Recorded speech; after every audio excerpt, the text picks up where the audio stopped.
मधुबनी जिले में मधुश्रावणी की धूम है। बताते चले कि नई दुल्हन अपने पति के लंबी उम्र के लिए कई त्याग करती है।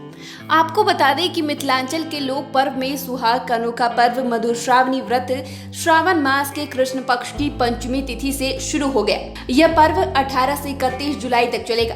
इस पर्व में मिथिला की नवविवाहिता अपने पति की दीर्घ आयु के लिए माता गौरी और भोलेनाथ की पूजा करती है। पूरे 14 दिन तक चलने वाला इस व्रत में बिना नमक का भोजन ग्रहण किया जाता है।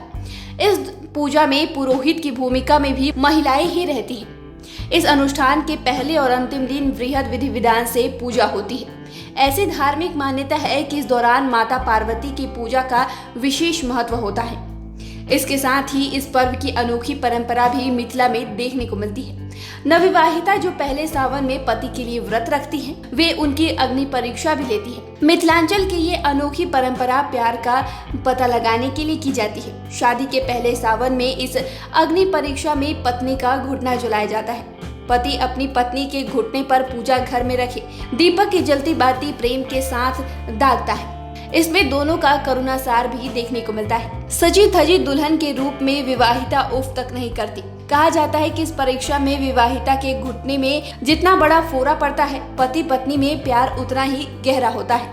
पहली बार मधुश्रावणी व्रत रख रही विवाहिता की अग्नि परीक्षा की परंपरा नई नहीं है। मिथिला में ये काफी प्राचीन है। मान्यता के अनुसार पूजा के अंतिम दिन यानी 13वें दिन सावन शुक्ल तृतीय तिथि को नया जोड़ा पूजा करता है और फिर पति पत्नी की आंखों को पान के पत्ते से बंद करता है। इसके बाद दीपक की जलती हुई रुई और कपड़े की बाती से पत्नी के घुटनों पर दागता है। कहा जाता है कि छोटे से घुटने में हल्का सा स्पर्श मात्र से प्यार की गहराई का पता चल जाता है। माने ये उस तरह नहीं दागा जाता, लेकिन हल्के स्पर्श से बड़ा सा फोड़ा पड़ जाना पति पत्नी के बीच असीम प्यार को दर्शाता है। वहीं अन्य महिलाएं जो इस व्रत को करती हैं, वे पूजा के माध्यम से सुहागन अपनी सुहाग की रक्षा की कामना करती हैं। गीत भजन आदि गाकर और भक्ति पूर्वक पूजा कर मधुश्रावणी के पूजा के दौरान हर एक दिन अलग अलग कथाएं कहती हैं।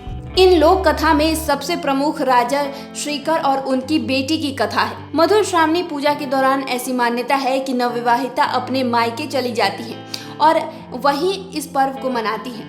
मैनी के पत्ते, बांस का पत्ता, अर्पण आदि देकर पूजन स्थल को सजाया जाता है। मिट्टी से नाग नागिन की आकृति बनाकर सुंदर रंगों से सजाई जाती है। हाथी की भी आकृति बनाई जाती है। पूजा के अंतिम दिन इसे जल में प्रवाहित कर दिया जाता है। मान्यता है कि इस पूजन से वैवाहिक जीवन में स्नेह और सुहाग बना रहता है। पति पत्नी के बीच प्रेम को दर्शाता है। पंडित अनुसार श्रावण शुक्ल तृतीया 31 जुलाई यानी मधुश्रावणी व्रत के अंतिम दिन टेमी दागने की भी अनोखी परंपरा है। इसमें पति अपने पत्नी की आंखों को पान के पत्ते से ढक देता है और महिलाएं दिए की लौ से नवविवाहिता के घुटने को दागती हैं, जिसे टेमी दागना भी कहते हैं। मान्यता है कि यह पति पत्नी के प्रेम भाव को दर्शाता है। बोलता बिहार के लिए मधुबनी से सुमित की रिपोर्ट। इस खबर के बारे में आप क्या सोचते हैं, हमें कमेंट कर जरूर बताएं। चैनल को सब्सक्राइब करें, फेसबुक पेज को लाइक करें। वीडियो देखने के लिए आपका धन्यवाद।